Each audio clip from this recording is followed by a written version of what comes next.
Traffic चालन guilty, traffic police बैलगाड़ी। गूडूर में मनोज करके एक ट्रैफिक पुलिस ऑफिसर था। वो बहुत ही लालची और रिश्वतखोर था। हर बाइक को रोककर पैसा वसूल करता था।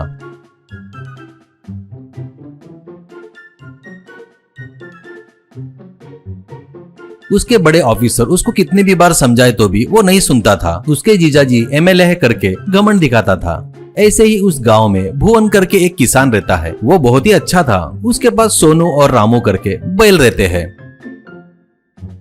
उनको बैलगाड़ी लगाकर खेती में उगा हुआ माल काटकर बैलगाड़ी में भरकर दूसरे गांव में ले जाता था। रामू सोनू दोनों भुवन के अलावा उनको कोई और काम बताए तो उनकी बात नहीं सुनते थे और भुवन के साथ किसी ने मजाक मस्करी किया तो उनको दौड़ा दौड़ा कर मारते थे। ऐसे ही एक दिन पप्पू करके एक धनवान अपने दोस्तों के साथ कार में भुवन के बैलगाड़ी के आड़े आता है और वो गुस्से से कार का हॉर्न बजाता है तो रामू और सोनू उसके ऊपर गुस्से से जाते हैं। इससे पप्पू और उसके दोस्त डरकर कार को रिवर्स करके पीछे चले जाते हैं। इससे वो गुस्से से पप्पू और उसके दोस्त बार में जाते हैं और पीते रहते हैं। अब पप्पू से मिरल, देख रे भाई, इस भुवन और उसके बैलों को सबक सिखाना बोले तो ट्रैफिक पुलिस मनोज को सेट करना पड़ेगा। कहता है तो वो सही बोल रहा है करके सब लोग जाकर मनोज से मिलकर उसको रिश्वत देकर भुवन का क्या करना है करके प्लान बनाते हैं। उसके बाद पप्पू से मनोज, मेरे दिमाग में सब कुछ आ गया है, आप लोग मुझ पर छोड़ दो। अब उस भुवन को बैलगाड़ी पर घूमने नहीं दूंगा। कहने से वो लोग खुश होकर वहाँ से चले गए। ऐसे ही 4 दिन के बाद गांव वाले सभी लोग बैलगाड़ी पर अपना ध्यान रखकर पड़ोस के गांव में जाते हैं। भुवन भी उनके साथ जा रहा था।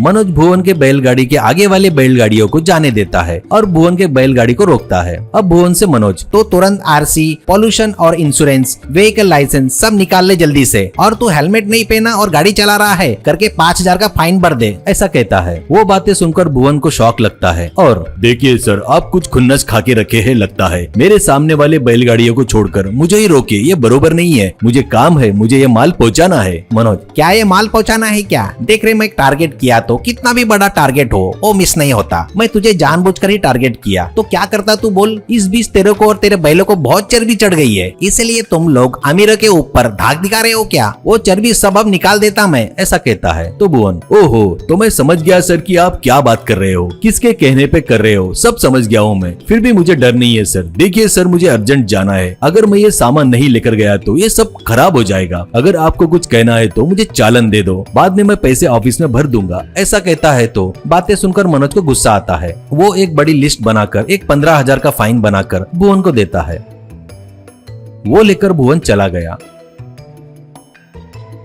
उसके बाद मार्केट जाकर वहां सामान बेचने के बाद में भुवन उसके पहचान वाले वकील के पास जाकर पूरी बात बताता है। वो सुनकर वो रिसिप्ट देखकर, अरे वहाँ बढ़िया केस लाया भुवन तूने। इस मनोज से तो मुझे भी हिसाब पूरा करना है। इस मनोज को बहुत घमंड है, वो पूरा आज हम लोग उतार देंगे। उसकी नौकरी जाने तक मैं उसे छोड़ूंगा नहीं, ऐसा कहता है। उसके बाद वो वकील कोर्ट में अप्रोच करता है। इससे मनोज कोर्ट के चक्कर मारने लगता है। ऐसे एक दिन जज मनोज को बहुत गालियां देकर उसने किए सो काम के लिए 20,000 का फाइन लगाकर मनोज को भुवन से माफी मांगने लगाता है। वो देखकर भुवन खुश होकर वकील को धन्यवाद कहता है।